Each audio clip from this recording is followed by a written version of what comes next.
we've talked around the issues of the agenda. You've seen I'm going to call it a generic suggestion of an agenda for you that we've used.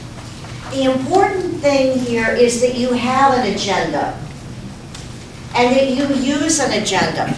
You can use it on chart paper as we've done. You can pass it out and put it on the table. You can have one of the groups that we work with use it as an easel at the table and writes there and has an agenda, and then on the other side keeps track of the group memory. The important thing is that it's transparent and that it's available to everybody. We were sharing with Marshall and Sally on the way in this morning that one of the districts we work with, Royce City in Texas, and we trained all the administrators and special education people in the district, and they developed the agenda and used the big printer and printed a large copy, so it's like this, and laminated it, and they leave a space for the child's name like we've done. Back there you can see Sean's agenda for Sean.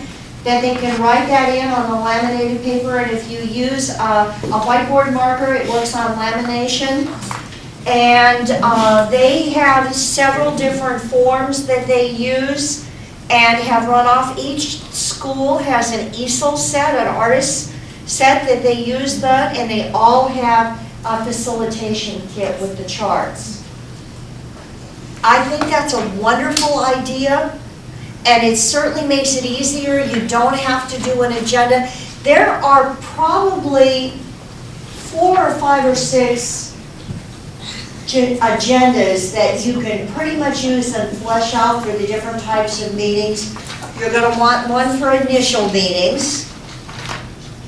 You're going to want one for 3 years to go over the assessment information that you have. You're going to want one for annuals. Maybe you're going to want one for manifestation. Maybe functional behavior, when you're getting into those issues, that might look a little different. For your secondary people, when you want to add transition onto it. So there's a finite number of agendas that you more or less need, and then maybe a special, which you'll see when we do Sean's. Sean's is an example of what a special review would look like. And you can see that instead of doing present levels of performance, we review the information in present levels of performance.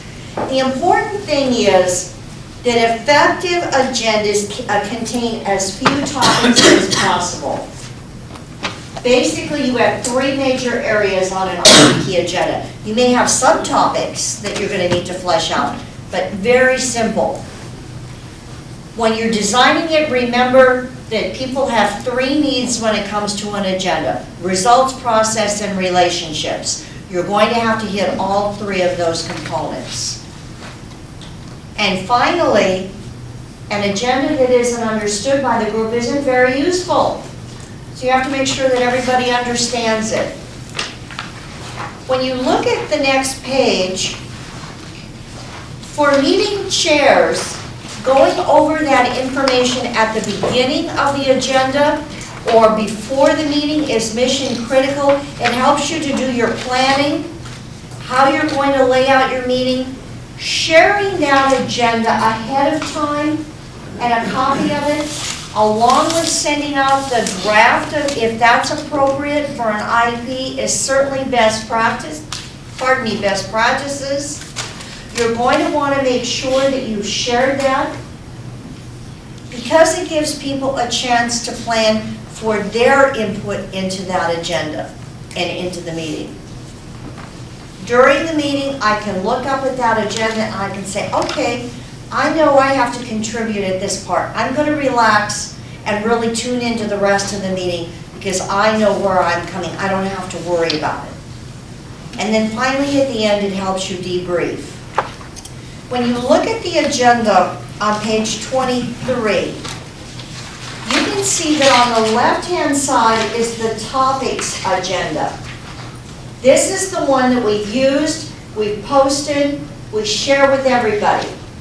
What's on the right-hand side is the facilitator's agenda. And those are how you're going to get the information out. What are you going to do as the facilitator to make sure that the meeting can run smoothly?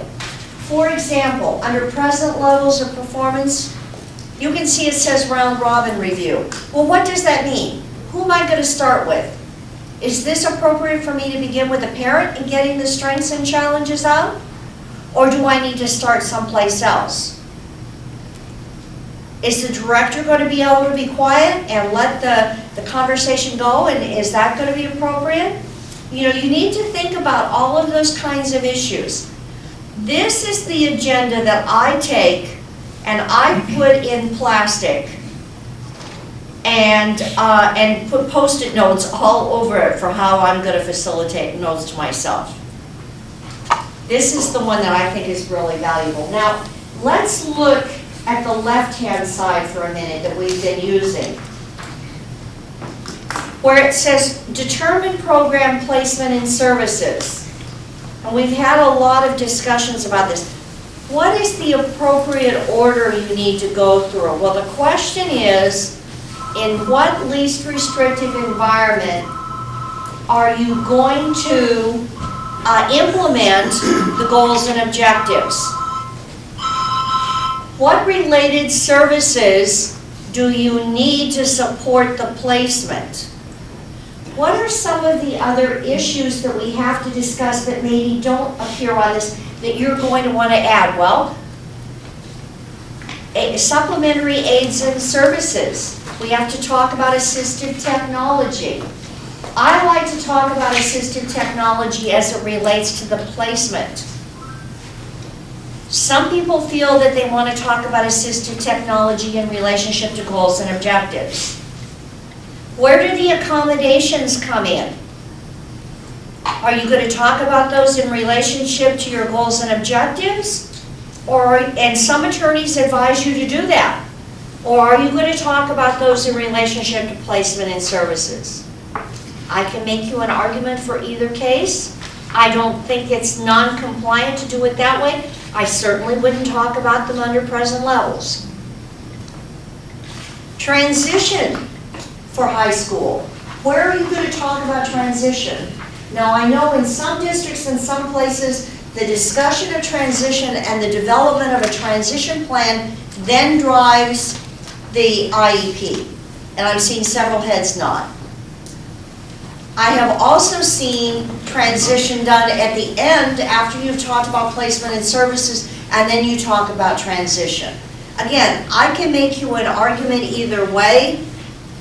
Just make sure that it's compliant with what you need to do in Connecticut and what you need to do federally. But those are kinds of things that are going to be those subtitles that go into those different areas that you're going to want to take up. Make sure that when you get into, yes? You can finish your sentence. Well, I'm going on to another thought, so, which I'll probably lose, but that's okay. Oh, well, I was just, so in looking at this, I could see a parent looking at this agenda and saying, so where do I get to talk about what I'm concerned about? Okay, I would say to them, I need your input through all of this agenda. We are all going to have input in this. At every stage. Every single stage, I need your input.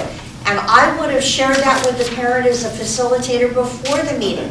Please come prepared to talk about what you see as your child's present levels of performance.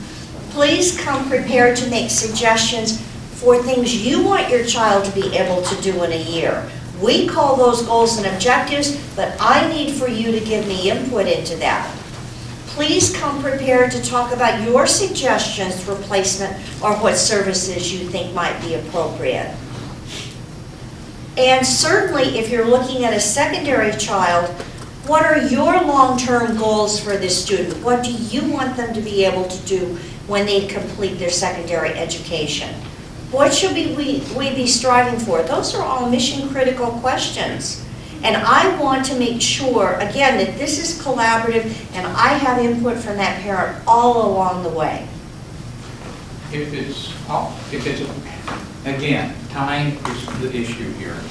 But I love, and I requested that special ed teachers for annuals and special meetings or whatever, send the draft home to the parents a week ahead of time and ask for input.